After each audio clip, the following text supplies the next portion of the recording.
अस्सलाम वालेकुम, welcome to my channel biology with Rizwana Naseem. अच्छा स्टूडेंट्स, आज हम लोग सेकेंड ईयर का फर्स्ट चैप्टर स्टार्ट करने वाले हैं, दैट इज़ द रिस्पायरेशन। ठीक है।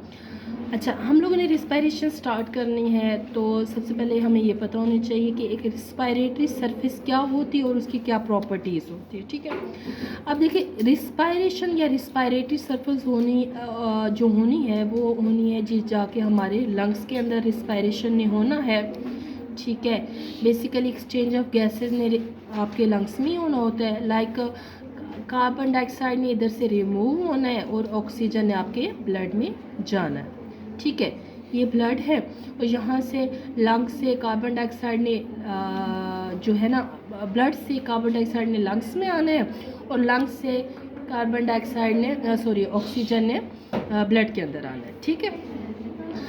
अब जी, ये जो रिस्पायरेटरी सरफेस है इसकी कुछ प्रॉपर्टीज़ होनी चाहिए। It's must be permeable. सबसे पहले ये परमिएबल हो ताकि ये कार्बन डाइऑक्साइड और ऑक्सीजन को परमिट करे ताकि उनकी डिफ्यूजन यहाँ से हो सके। It should be thin. अब देखिए, जितनी सरफेस थिन होती है वहाँ से एक्सचेंज उतनी अच्छी होती है।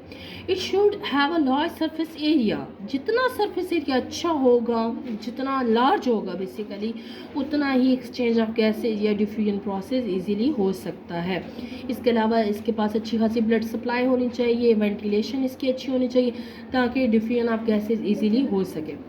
बच्चे, यहाँ पे जो हमारा ये चैप्टर है इसमें हम लोगों ने अपना ह्यूमन रिस्पायरेटरी सिस्टम डिस्कस करना है और इससे रिलेटेड जितना भी मैकेनिज़्म है वो डिस्कस करना है और आखिर में हम लोग कुछ डिजीज़ रिस्पायरेटरी सिस्टम के डिस्कस करेंगे। सबसे पहले फिजियोलॉजी की तरफ आ जाते हैं और जब ह्यूमन रिस्पायरेटरी सिस्टम की बात करते हैं तो सबसे पहले इसमें क्या आ जाता है, हमारा नोज़ आ जाता है। ठीक है।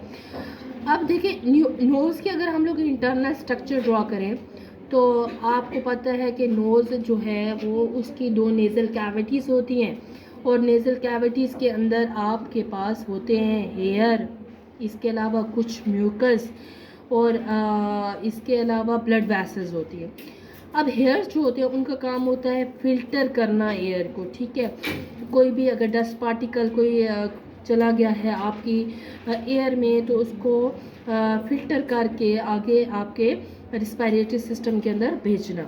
इसके अलावा सीलिया का यही काम होता है और म्यूकस का भी यही काम होता है कि वो ट्रैप कर लेता है डस्ट पार्टिकल्स को। ब्लड वेसल जो होती है नोज़ में, उनका ये काम होता है कि वो क्या करें, वो जो भी एयर बाहर से आ रही है अगर वो ठंडी है तो उसको क्या करें, वार्म अप करके आपके रिस्पायरेटरी सिस्टम की तरफ भेजें ताकि आपके लंग्स इससे अफेक्ट ना हो। अब with the help of cilia, mucus and this blood, आपकी जो नोज से एयर जाएगी वो बिल्कुल जम फ्री होके, ठीक है, इसके अलावा डस्ट फ्री होके, इसके अलावा वार्म अप होके आपके रिस्पायरेटरी सिस्टम में जाएगी। अच्छा, नेक्स्ट, जब रिस्पायरेटरी सिस्टम से नोज से आपकी एयर आगे चली जाती है आपके फेरिंग्स में। देखिए, pharynx is the for both common passage for both food and air. तो फूड और एयर के लिए ये कॉमन पैसेज होता है। ठीक है। तो अब यहाँ से आपके पास आपकी एयर ने कहाँ मूव करके जाना है, आपके लैरिंग्स में मूव करके जाना। अच्छा, अब देखिए, ये नोज़ है, यहाँ से ओरल कैविटी आ रही है, ये फेरिंग्स है और यहाँ पे आगे आगे आपका ट्रेकिया जा रहा है और इधर आपकी इसोफिगस है। अब अच्छा, जब आप यहाँ से आपकी एयर अंदर जा रही है और यहाँ से आप जो बोलस, आप जो नवाला लेते हैं वो अंदर जाता है तो यहाँ पे हमारे पास क्या होता है, हमारे पास होता है एपिग्लॉटिस, जिसने इस नीचे ग्लॉटिस को यानी लैरिंग्स को बंद करके रखा होता है ताकि जो आप लोग नवाला खा रहे हैं वो कहीं आपकी सांस की नाली में ना चला जाए। तो जब भी आप लोग नवाला ले रहे होते हैं तो आपका एपिग्लॉटिस आपकी इस ग्लॉटिस को बंद कर देता है, तो यहाँ पे जो भी बोलस है यहाँ से टकरा के वो किधर चला जाता है, वो आपके इसोफिगस में नीचे चला जाता है। अब वो एरिया फेरिंग्स का जो कि नोज़ के करीब है, इसको नेज़ोफेरेंक्स कह देते हैं। वो एरिया फेरेंक्स का जो कि आपके ओरल कैविटी के करीब है उसको ओरोफेरेंक्स कह देते हैं, और जो लैरिंक्स के करीब है उसको लेरेंजियोफेरेंक्स कह देते हैं।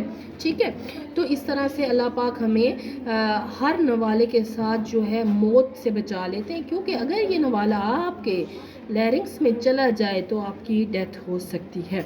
ठीक है, तो फिर अपने रब की कौन कौन किसी नेमत को जुटलाओगे जब आपको अल्लाह पाक हर नवाले के साथ मौत से बचा रहे होते हैं। और फिर इसके साथ ये ही नहीं कि एपिग्लॉटिस ने ग्लॉटिस को बंद कर दिया, नवाला नीचे गुजर गया, अब एपिग्लॉटिस खुल जाएगा। अगेन आपने अल्लाह का शुक्र अदा करो कि आपकी सांस की नाली बंद नहीं होगी।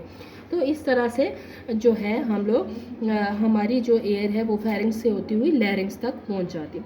अब लैरिंग्स में आगे क्या प्रोसेस होता है, साउंड किस तरह प्रोड्यूस होती है, ट्रेकिया में एयर कैसे जाती है, नेक्स्ट आगे ब्रोंकाई, ब्रोंक्यूल्स और लंग्स में इंशाल्लाह हम अपनी नेक्स्ट वीडियोस में डिस्कस करेंगे।